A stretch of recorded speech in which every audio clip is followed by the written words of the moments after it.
2500 साल पहले भारत से बौद्ध धर्म विदेश में चला गया, जैसे कि म्यांमार, जापान, थाईलैंड, चीन। कई भागों में वो पहुंच गया था और उनके कई रूप हमें आज देखने को मिलते हैं। भारत से भी मिस्र, जिसे आजकल हम इजिप्ट के नाम से जानते हैं। भारत उस समय सोने की चिड़िया हुआ करता था। भारत में कई विदेशी यात्री पढ़ने के लिए आते थे, जैसे कि वेनसोंग इत्सिंग। लेकिन मिस्र में हाल ही में एक मूर्ति मिली है जो तथागत गौतम बुद्ध की है। मिस्र एक व्यापार मार्ग के केंद्र में था जो रोमन साम्राज्य को भारत सहित प्राचीन दुनिया के कई क्षेत्रों से जोड़ता था। मिस्र के लाल सागर तट पर कई रोमन युग के बंदरगाह थे जो इस वाणिज्य में शामिल थे, जिसमें से सबसे महत्वपूर्ण बेनेरिक का एक शहर था। भारत से जहाज में काली मिर्च, अति पत्थर, वस्त्र और हाथीदांत जैसे उत्पादों के साथ वहां पहुंचा जाता था। बेनेरिक में उन्हें उतार दिया जाता था और माल को ऊँटों से स्थानांतरित कर दिया जाता था, जो माल रेगिस्तान के पार नील नदी तक पहुंचाते थे। फिर वह अन्य जहाज माल को अलेक्जेंड्रिया और वहां से रोमन साम्राज्य के बाकी हिस्सों में ले जाते थे।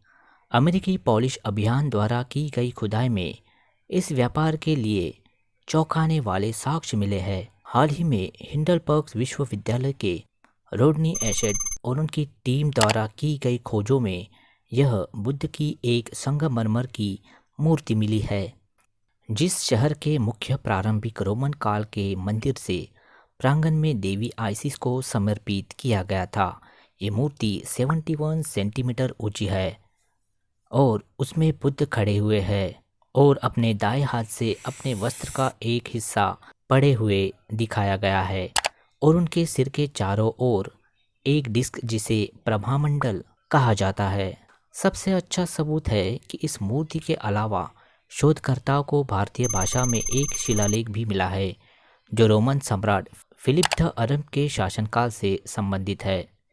ये शिलालेख बुद्ध की मूर्ति के समय का नहीं लगता है, जो संभवतः बहुत पुरानी है।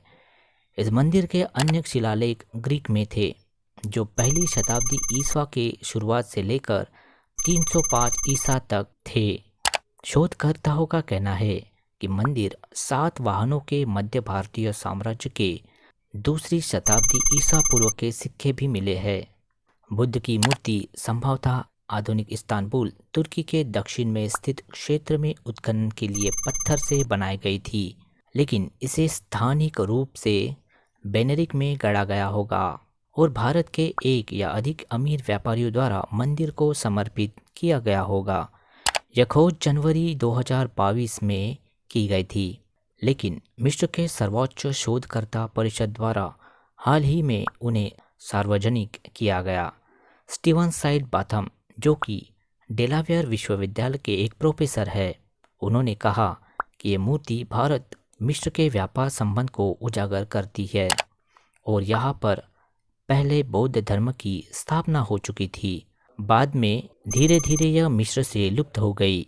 बेनेरिक में उत्खनन 1994 से शुरू हुआ था और तब से इस आकर्षक स्थल के इतिहास का पुनर्निर्माण अंतर्राष्ट्रीय विद्वानों की एक बड़ी टीम द्वारा किया गया है।